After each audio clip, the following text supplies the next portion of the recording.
Social മീഡിയയിൽ പ്രചരിച്ച വിവാദ പരാമർശം താൻ പിണറായി വിജയനെ ഉദ്ദേശിച്ചാണെന്നാണ് PMA സലാം. തന്നെ അപമാനിക്കാൻ ശ്രമിക്കുന്ന ശത്രുക്കളാണ് ജിഫ്രി തങ്ങളെ ഇതിൽ വലിച്ചഴച്ചതെന്നും അദ്ദേഹം ആരോപിച്ചു. കുവൈത്തിലെത്തിയ PMA സലാം മീഡിയ വണ്ണിന് നൽകിയ പ്രത്യേക അഭിമുഖത്തിലാണ് ഈ വിശദീകരണം നൽകിയത്. KMCC സമ്മേളനത്തിൽ പങ്കെടുക്കാനാണ് അദ്ദേഹം കുവൈത്തിലെത്തിയത്.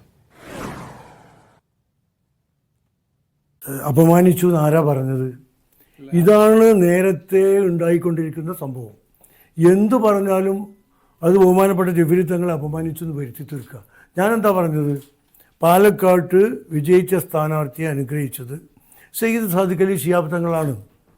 മറ്റൊരാൾ അനുഗ്രഹിച്ച സ്ഥാനാർത്ഥി 3-ാം സ്ഥാനത്തേക്ക് പോയി. അതിലെവിടെ ജിഫ്രി തങ്ങൾ വരുന്നത്?